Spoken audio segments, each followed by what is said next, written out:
जब आप 1981 में खैरागढ़ गए तो आपको वहां एक नया माहौल मिला होगा। हाँ। एक स्कूल के माहौल से निकलकर आप एक विश्वविद्यालय पहुंचे। हाँ। आपके साथ साथ में कई पढ़ाने वाले रहे होंगे। आप यहाँ स्कूल में छोटे बच्चों को पढ़ाते थे। हाँ, वहां आपको युवा बड़े मतलब युवा लोग मिले। तो आपको कैसा अनुभव हुआ जब आप पहले दिन कक्षा में गए? अनुभव तो अच्छा हुआ, खुशी भी हुई जी कि हम विश्वविद्यालय में पढ़ा रहे हैं। और मैंने ही स्थापित किया।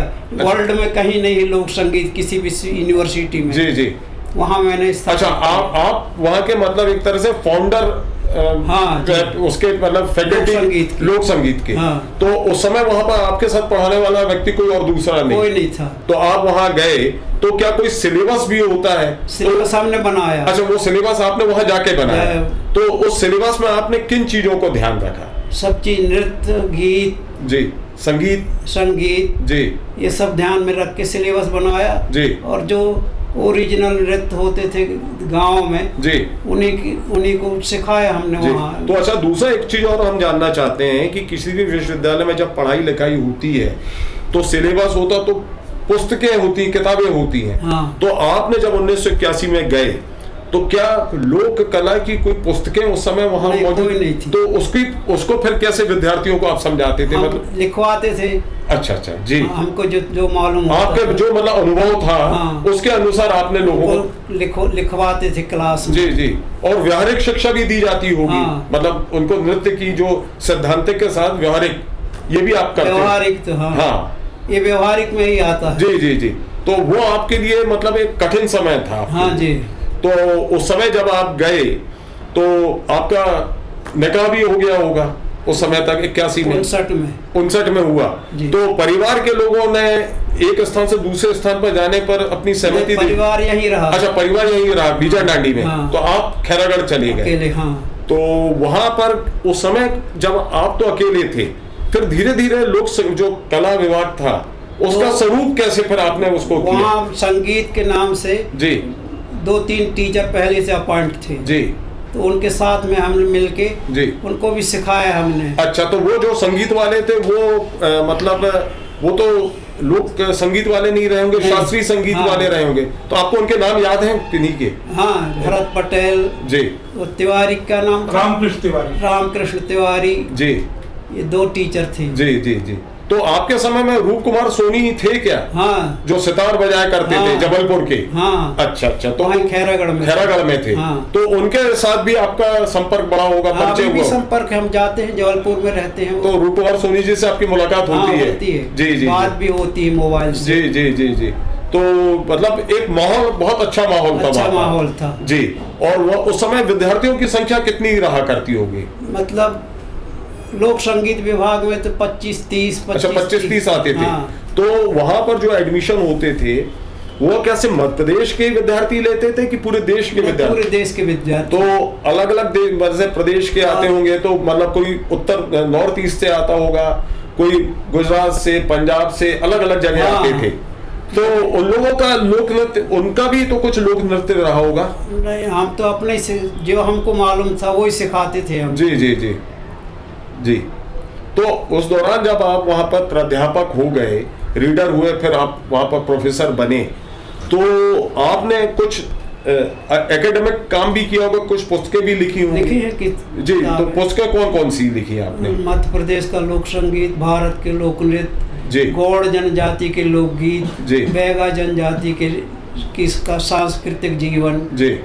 अभी 3-4 किताब भोपाल में पढ़ी हैं अभी, पांडुलिपि। अच्छा, अभी निकलना है। तो वो पांडुलिपियां किन विषयों पर है? हाँ। वो किन विषयों पर है? लोक संगीत पर। अच्छा, वो लोक संगीत पर है। तो मतलब हम ये कह सकते हैं कि लगभग 5 या 6 किताबें, 5-6 किताब लिख चुके हैं और 3-4 किताबें अभी और मतलब प्रकाशन उनका होना है। जी जी। तो ये आप वहां पर 1999 तक तो आप वहां रहे हैं। तो दूसरा ये कि जब आप खैरागढ़ 81 में चले गए, हाँ। वहां पे, तो उसके बाद आपका जो दिल्ली में आप मध्य प्रदेश की टीम का नेतृत्व करते थे, प्रतिनिधित्व करते थे, वहाँ से बुला लेते थे हम। आप खैर जाते थे वाइस चांसलर को बता के, जी जी, कि ऐसा ऐसा है, बता के छुट्टी ले लेते थे। जी जी जी, छुट्टी मिल जाती थी। तो आपने जो विश्वविद्यालय में विद्यार्थी पढ़ते थे, लड़के लड़कियां, तो उनको भी आपके कारण उनको भी मौका मिला होगा गणतंत्र दिवस में? नहीं, उनको नहीं। अच्छा, वो नहीं जा पाए, सब गांव के लोग जाते थे। अच्छा अच्छा, तो ये कोई शर्त थी कि एक परंपरा ही बन गई थी? हाँ, नहीं, परंपरा ही थी वो। जी जी, लड़कों को भी, स्टूडेंट्स को नहीं ले जाते थे। जी जी जी, गांव के लोग ही जाते थे। जी जी जी। अच्छा, दूसरा एक और चीज है कि 1999 तक जो वहाँ का विश्वविद्यालय में मैं 2004 में रिटायर हुआ। अच्छा, 2004 में हुआ। हाँ। तो वहाँ का अनुभव कैसा रहा आपका, मतलब खैरागढ़ का? अच्छा रहा जी। फिर बाद में आपके बाद भी तो और आपके सहकर्मी आ गए होंगे साथ में पढ़ाने वाले? आ गए होंगे। मैं तो आ गया 2004 में। जी जी, नहीं तो उस समय साथ में तो रहे होंगे। साथ में वो बताया ना, टीचर जी वो थे। डॉक्टर आशा खरे, वो अभी दिल्ली में रह रही। अच्छा अच्छा, वो नर्मदा प्रसाद खरे जी की बेटी है। आपको ये जानकारी होगी, है ना? वो भी थी वहाँ पर, और वो भी लोक कला और लोक संगीत में थी। हमारे रहते उन्हें अपॉइंट हुआ है वो। अच्छा, आपसे पहले से बाद में आएंगे? बाद में। जी जी जी जी। तो ये बहुत अच्छी चीज है कि उसमें मतलब वहाँ पर उस विभाग में जबलपुर से जुड़े 2 लोग वहाँ रहे। जी। तो दूसरा ये भी था कि वहाँ आपने जैसे बोला कि आप हर साल अलग अलग प्रदर्शन करने जाया करते थे। तो एक हम लोग को एक फोटो कई बार देखने को मिलती है दिलीप कुमार साहब के साथ। वो क्या किस्सा है? दिलीप कुमार कालपी आए थे। तो क्यों, मतलब उनके आने का कारण क्या था? वो कोई फिल्म बना रहे थे जी, काला आदमी जी, लेकिन वो बनी नहीं फिल्म बाद में। जी। तो दिलीप कुमार साहब नागपुर आए, मद्रास में थे उस समय जी। नागपुर कार से आए, नागपुर से नैनपुर आए कार से जी, और मंडला आने के लिए तो बहुत भीड़ इकट्ठी हो गई वहाँ दिलीप कुमार को मिलने के लिए जी। तो दिलीप कुमार साहब ने कार बदल दी बहुत पहले जी, और दूसरी फटियल कार में बैठ गए जी। और जब कार आई तो बोले दिलीप कुमार साहब को निकालो, देखना चाहते हैं हम। तो वो हम लोगों जो कार में थे उन्होंने कहा दिलीप साहब तो चले गए जी, आपके सामने चले गए, वो तो मंडला पहुंच गए जी।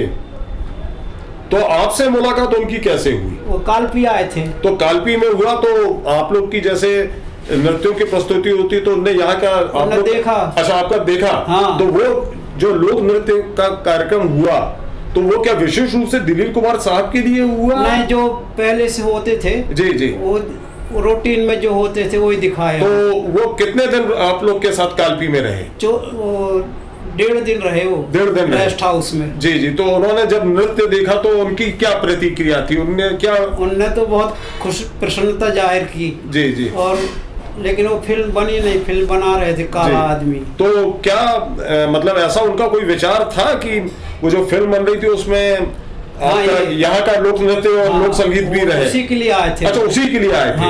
तो मतलब वो जो तो आप लोग का जो लोक नृत्य था उसके सीन में वो शूट भी हुआ होगा? हाँ, मतलब उसको मतलब दिलीप साहब वो नृत्य देख रहा है और नृत्य हो रहा है, ऐसा कुछ होगा? हाँ, उसकी फोटोग्राफी कोई नहीं हुई। हाँ, एक फोटो है जिसमें दिलीप कुमार साहब के साथ आप हैं जी जी जी। तो और आपको और भी मतलब जो लोकप्रिय संगीत होता है, एक तो शास्त्रीय संगीत होता है, एक आपका लोक संगीत है, सुगम संगीत होता है जी, सुगम। तो जो फिल्मी संगीतकार रहे हैं या जो वहाँ पर फिल्मों में नृत्य दिखाए जाते हैं, तो कभी आपके पास ऐसा कोई प्रस्ताव आया कि आप कुछ फिल्मों के लिए भी कोरियोग्राफी कर दें? ऐसा कुछ नहीं हुआ जी। तो फिल्मों में कुछ नहीं जी जी। तो हम एक चीज और बता दें कि आप पर दर्शकों को बताना चाहते हैं कि 2017 में हमारे साथ जयंत वर्मा जी भी मौजूद हैं, और उन्होंने नीति मार्ग जिसके वो संपादक थे, वो पूरा शरीफ मोहम्मद पर एक विशेषज्ञ निकाला था। तो मैं वर्मा साहब से पूछना चाहता हूं कि सर थोड़ा आप इधर आ जाए तो बेहतर होगा कि ये अंक आप लोग ने निकाला और आज शरीफ मोहम्मद साहब भी हमारे साथ में हैं, तो इस अंक को निकालने के पीछे आपके लोग अचानक कैसे, मतलब आपका अंदर विचार आया कि ये हम अंक निकालें? देखिए, हम जबलपुर में जो सक्रिय पत्रकारिता है, नवभारत जो सबसे लीडिंग अखबार है जी, वो उसमें 72 सन 1972 से जी सिटी रिपोर्टर हो गए थे। जी जी और लगातार फिर उसके बाद सक्रिय पत्रकारिता में रहे जी। परंतु शरीफ साहब यहाँ से मंडला जिला जो जबलपुर से लगा हुआ है और जबलपुर से 30 किलोमीटर है जी, वहाँ से इतना बड़ा मतलब उनकी उपलब्धि है, इसके बारे में वहाँ के अखबारों में कभी कुछ छपा नहीं। जी जी। क्योंकि आप अपनी स्वयं की प्रशंसा करना, हाँ, या उसकी विज्ञप्ति जारी करना या फोटो देना, ये आपके मतलब था ही नहीं। हाँ, मतलब आपका स्वभाव ही नहीं है वैसा है कि आप स्वयं की प्रचार करें, प्रसिद्धि के लिए स्व प्रचार से बिल्कुल दूर है। तो दुर्गा वाजपेयी साहब ये हमारे नवभारत में मैनेजर हुआ करते थे एडवर्टाइजिंग के जी। तो इनका काफी संपर्क रहता था और ये फिल्मों से भी जुड़े रहे, उसमें एम्पायर टॉकीज के भी मैनेजर रहे, सब रहे। ये हमारे बड़े घनिष्ठ मित्र हैं। तो उन्होंने एक बार जिक्र किया कि भाई शरीफ साहब ऐसे ऐसे हैं और उनके बारे में हमने नीति मार्ग जो पत्रिका निकाली 1999 में निकाली थी जी जी। और ये एक अलग तरीके की पत्रिका थी जिसमें कि एक विषय पे ही केंद्रित सारी चीजें फोकस रहता और हर पाक्षिक, पहले 3 साल तो वो साप्ताहिक रही, फिर पाक्षिक हो गई जी जी। तो हमने कहा इतनी बड़ी मतलब यहाँ पे शख्सियत हैं और इनके बारे में तो जरूर लोगों को मालूम होना चाहिए। और ये पत्रिका का जो सर्कुलेशन था वो राष्ट्रपति से लेके और हर सांसद और हर विधायक के पास जाया करती थी, काफी वाइड सर्कुलेशन। तो हम फिर इनसे मिले तो इन्होंने बताया जब अपना पूरा का पूरा कि राजेंद्र बाबू जो राष्ट्रपति पहले थे, उसके बाद जितने भी राष्ट्रपति हुए हैं सबके साथ इनकी फोटो है, प्रधानमंत्री के साथ, प्रधानमंत्री जवाहरलाल नेहरू के साथ, क्वीन एलिजाबेथ के साथ, हाँ तो हर कोई के साथ फोटो है। और हमने ये देखा कि भाई आजकल तो जो राजनीति चलती है उसमें नेहरू जी के साथ एक फोटो है तो वो तो सांसद का दावेदार बन जाता है कि मेरे को सांसद की टिकट दी जाए। उस हिसाब से तो इनको शायद बहुत बड़ी उपलब्धि होना चाहिए था, कहीं गवर्नर बनना चाहिए था, उस हिसाब से जो इतना इनका वो औरा था। तो फिर हमने इसके बाद बैठे और लगभग सारी इनकी जो उपलब्धियां थी उसके बारे में सामग्री इकट्ठे की, सारे उनके चित्र वगैरह एकत्र किए और उसके बारे में फिर 2017 में एक अंक निकाला और ये अंक बहुत मतलब प्रचलित रहा और इसको मतलब लोग इसको ढूंढ कर लोगों ने पढ़ा। सबसे बड़ी बात है कि शरीफ मोहम्मद साहब पर जो अंक निकला है, और मुझे याद है कि वाजपेयी जी भी हमारे पास मौजूद हैं। वाजपेयी जी से उस समय हमने इनको से ये अंक लेने के लिए बहुत संपर्क किया, फिर हम लोग को ये अंक मिला और ये भी आज भी ये अंक हम लोग सबके पास हमारे कलेक्शन में है, ये कलेक्शन लायक है। तो ये फिर अंक इस रंग से निकला और लोगों को मेरे ख्याल से पता लगा कि मतलब इनकी प्रसिद्धि तो थी लेकिन एक जगह शरीफ मोहम्मद साहब के बारे में पूरी जानकारी कंपाइल्ड हुई। तो मैं वाजपेयी साहब से भी बात करना चाहता हूँ कि साहब शरीफ साहब से आपका परिचय, जैसे आपने जयंत वर्मा जी को बताया इनके बारे में, तो आपका इनके साथ परिचय का दायरा कब से है? नहीं, एक्चुअली क्या है कि जब शरीफ साहब वहाँ खैरागढ़ में जी तो रीडर नियुक्त हो गए, आपको बुलाया था मैंने जी जी। तो यहाँ से चित्रकला विभाग में पेंटिंग्स में जी नियुक्ति हुई डॉक्टर उमेश मिश्रा की जी। उमेश मिश्रा पहले यहाँ मानकुंवर बाई में ड्राइंग के हेड ऑफ डिपार्टमेंट थे जी। और उस समय उनका पोस्ट निकली खैरागढ़ यूनिवर्सिटी में, और खैरागढ़ यूनिवर्सिटी में उनका अपॉइंटमेंट हो गया जी जी। लेकिन यूनिवर्सिटी में जो राजनीति चलती थी और कुछ हुआ था तो वो पहले तो ऑनलाइन गए थे जी, उसके बाद फिर जो दोबारा फिर वो वापस आ गए जी, मगर दोबारा फिर गए। तो उमेश मिश्रा के पास हमारा आना जाना हुआ और फिर शरीफ साहब से हमारी मुलाकात हुई।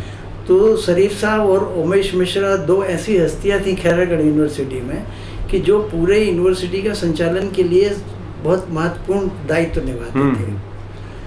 तो शरीफ साहब से हमारी मुलाकात हुई और फिर मित्रता बढ़ती गई, घनिष्ठता होती गई।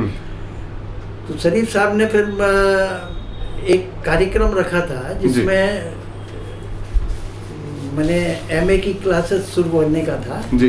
तो सिलेबस कमेटी बनाई और एक कमेटी के साथ साथ एक बोर्ड भी बनाया। अच्छा, वहाँ पे खैरागढ़ में जी। तो उसमें मेरी नियुक्ति इन्होंने करवाई जी। मैंने अपने कुछ पेपर्स भी पढ़े वहाँ जी। और उस नियुक्ति के साथ साथ उस समय जो है वो विमलेंदु मुखर्जी साहब जो हैं वो कुलपति थे जी। तो विमलेंदु साहब का एक अलग सोचना था जी। कि संगीत तो जैसे है पॉपुलर है मगर लोक संगीत विश्व में उसकी बड़ी आवश्यकता वो महसूस कर रहे हैं जी जी। और उनका ये माने दर्शन था कि भाई किसी तरह करके भी हम जो हैं वो खैरागढ़ यूनिवर्सिटी में इसको ज़्यादा पॉपुलर करके और विश्व में एक अलग स्थान बनाए।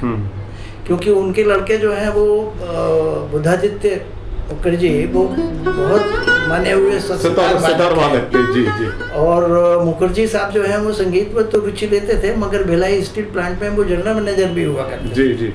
मगर उनका विशेष ध्यान जो है वो खैरागढ़ यूनिवर्सिटी में जब वो कुलपति बने जी। तो उन्होंने विशेष करके लोक संगीत के ऊपर ज़्यादा ध्यान दिया जी। और उसके लिए शरीफ साहब को पूरा खुला हाथ दिया था कि आप जैसे भी हो इसको करिए, आप इसको विश्व प्रसिद्ध बनाइए। और उसी समय जो है वो करीब 8 विद्यार्थी इनके संदर्शन में अपनी पीएचडी कर रहे थे जिसमें 2 लड़के मॉरिशस से आए हुए थे। अच्छा जी। उनका गाइड में था। अच्छा, आप उनके गाइड थे। तो ये बहुत बड़ी बात है कि खासकर भारतीय मतलब इस देश के विद्यार्थी नहीं दूसरे विदेश के भी विद्यार्थियों ने आपके मतलब मार्गदर्शन में अपनी डॉक्टरेट और पीएचडी की है। जी जी। नहीं वो मैं मिला उन बच्चों से जी जो मेरे अंडर में 8 लोगों ने पीएचडी की है। जी जी जी। ये बहुत बड़ी बात है। मतलब आज के मैं संदर्भ में नहीं कहूंगा लेकिन उस समय के संदर्भ में मैं ये कहूंगा क्योंकि आज का जो शैक्षणिक माहौल है और उस समय के शैक्षणिक माहौल में बहुत जमीन आसमान का अंतर है। तो उस समय के हिसाब से ये बहुत बड़ी उपलब्धि है कि आपने 8 विद्यार्थियों को पीएचडी करवाई। जी जी। तो इस प्रकार आपका शरीफ मोहम्मद साहब के साथ हमारा शरीफ मोहम्मद से हुआ। फिर मैंने शरीफ मोहम्मद की बहुत अच्छी मदद करने वाले जो हैं मिस्टर दिलीप मुखर्जी डीके घोष साहब जी जी जो पहले वो रजिस्ट्रार थे जी। और शरीफ साहब को उन्होंने जैसा शरीफ साहब ने बताया कि 1 साल तक जो लेटर मिलने के बाद भी नहीं गए जी। तो वो घोष साहब ही थे जिनने शरीफ साहब को कहा कि नहीं आप आइए और ज्वाइन करिए। लगातार मतलब फॉलो अप घोष साहब की तरफ से होते रहे। घोष साहब से होता रहा जी जी। क्योंकि गौतम साहब का समय पूरा हो गया था उसके बाद फिर दूसरी कुलपति आ गई थी जी और बदलते रहे जी। मगर उसके बाद जो है इनके अपॉइंटमें करने के 1 साल बाद जी मेरे ख्याल से 81 में अपॉइंटमेंट हुआ। 83 या 84 में घोष साहब जो हैं वो IIT पवई में रजिस्ट्रार हो गए। अच्छा अच्छा जी। तो उनका विशेष प्रयास रहा उनका विशेष शरीफ मोहम्मद साहब खैरागढ़ यूनिवर्सिटी में आए और उनकी जो है वो शरीफ साहब से बहुत ही विशेष माने संदर्भ रहा और बहुत मानते हैं जी। क्योंकि नीति मार्ग में आप देखेंगे कि घोष साहब का इनके लिए एक अलग से संदेश आया है। उन्होंने अपना भेजा था। जी जी बिल्कुल ये है संदेश। हाँ जी जी। उसमें अलग लिखा है और उन्होंने इनको उस्ताद कहा है। जी जी बिल्कुल। आप उसको यदि पढ़ेंगे आगे हाँ। तो उसमें उन्होंने इनको उस्ताद कहा है जी। नहीं और ये उस्ताद है ही वाकई में उस्ताद है। एक बात बड़ी महत्वपूर्ण है जी। जैसे अभी ये बात उठ रही है कि उनको पद्मश्री दिया जाए जी। तो वैसे यूजीसी का एक क्राइटेरिया है कि जब आप रीडर बनते हैं पीएचडी होना चाहिए आपके जी जी उस विषय की जी जी। और प्रोफेसर है तो पीएचडी होना चाहिए पर शरीफ मोहम्मद के पास वो नहीं था। कोई उनकी जो उपलब्धियां थी उनका जो पूरा का पूरा उनका अनुभव था जो उनकी उपलब्धियां थी उसको रिकॉग्नाइज करके उन्होंने उनको पीएचडी के इक्विवेलेंट माना और वेव ऑफ करवाया जी कि नहीं ये इसकी जरूरत नहीं है। नियम को शिथिल किया। नियम को शिथिल करके इनको रखा गया। शिथिल किया यूजीसी नहीं। और इसमें मैं आपको संयोग बोलना चाहूंगा कि ये मुझे एक और लोक कलाकार याद आते हैं। एक तो शरीफ साहब हैं जिनकी उपलब्धियां उनके ज्ञान को मान्यता देते हुए यूजीसी ने उन सब नियमों को शिथिल करते हुए इनको बनाया। और मैं दूसरे व्यक्ति वो हैं रघुवीर यादव। अच्छा। जिनको वो ग्रेजुएट नहीं थे लेकिन उस समय एनएसडी के जो निदेशक थे इब्राहिम अलकाजी, उन्होंने उनका परफॉर्मेंस देखा और उन्होंने वहां नियम शिथिल करते हुए उनको एनएसडी में एडमिशन दिया था कि ये बहुत अच्छा कलाकार है, इसका बहुत अच्छा क्राफ्ट है। तो ये भी एक देखिए सुखद संयोग है कि जबलपुर से जुड़े लोग हैं, मैं इनको जबलपुर से ही जुड़ा मानूंगा, जबलपुर से इनका गहरा नाता है कि जबलपुर से जुड़े दो लोगों को उनकी उपलब्धियां, उनके अनुभव, उनके ज्ञान और उनके परफॉर्मेंस जो प्रदर्शन करते आए हैं, उनके आधार पर एक जगह है जहां विद्यार्थी के रूप में एनरोल किया गया, वहीं दूसरी ओर इनकी सम्मान देते हुए इनको पहले रीडर और फिर बाद में प्राध्यापक बनाया गया। तो ये जयंत वर्मा जी ने बात की, तो इस तरह की बात एक बात और भी है जी कि जैसे अपने यूजीसी का पहले जो नियम था वो तो सारी ब्यूरोक्रेसी विचित्र टाइप से काम करती है जी। तो पद्मलाल पुन्नालाल बख्शी जो थे वो वहीं के थे और उनको भी खैरागढ़ विश्वविद्यालय में उनको हिंदी जी लेक्चरर बनाया गया जी जी। पर वो भी पीएचडी नहीं और एमए भी नहीं थे। तो यूजीसी से लेटर आया कि ये उसके लिए क्वालिफाइड नहीं है और इनके तनख्वाह जो दी गई है वो रिकवर किया जाए जी। हाँ? जी। ये मतलब उस समय हुआ था, जबकि उनके ऊपर 5 लोगों ने पीएचडी किया। तो ये हमारी पूरी की पूरी जो पूरी शिक्षा की जो सोच है जी, जो उसका एडमिनिस्ट्रेशन है या जो उसका ढांचा बनाया गया है, इसमें भी काफी संशोधन होना चाहिए। और जो इस प्रकार के जो जीनियस लोग हैं उनको रिकॉग्नाइज करके उनकी चेयर कॉन्स्टिट्यूट की जानी चाहिए हर स्टेट में, हर यूनिवर्सिटीज में, और उनके अंडर में सारा पूरा एक विभाग नया बनाया जाए, जैसे कि आपके अंडर में वहाँ लोक संगीत का विभाग। चलिए सर, बहुत बहुत धन्यवाद, आपने इतनी महत्वपूर्ण जानकारी और हस्तक्षेप करते हुए जो आपने एक महत्वपूर्ण बात बोली वो दर्शकों तक निश्चित रूप से ज्यादा प्रभावी ढंग से जाना चाहिए और वो गई है। मैं आपका भी शुक्रिया करता हूँ और डीपी वाजपेयी साहब का भी करता हूँ कि आप लोग के सहयोग और समन्वय से आज हम लोग की मुलाकात मोहम्मद शरीफ साहब से हुई और ये एक बहुत अच्छा आज का दिन है कि हम लोग सब लोग आज शरीफ मोहम्मद साहब से मिलने आए हैं और हम इस बातचीत के अंत में ये कामना करते हैं हम लोग सब लोग मिलके कि जैसे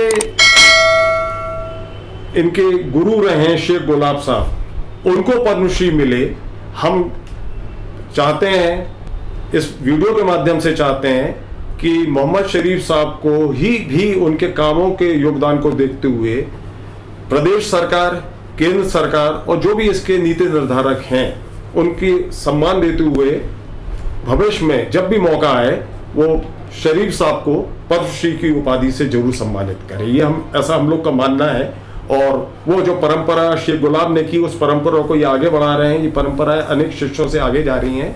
तो हम शरीफ साहब आपको शुभकामना देते हैं, धन्यवाद कि ये कि आपको ने जो काम किया है जी, जी। उसको एक्नॉलेज होना, उसको मान्यता मिले और आपको बहुत जल्दी पद्मश्री की अगर उपाधि से नवाजा जाएगा तो ये खाली मध्य प्रदेश के साथ पूरे देश के लोक कलाकारों का सम्मान होगा।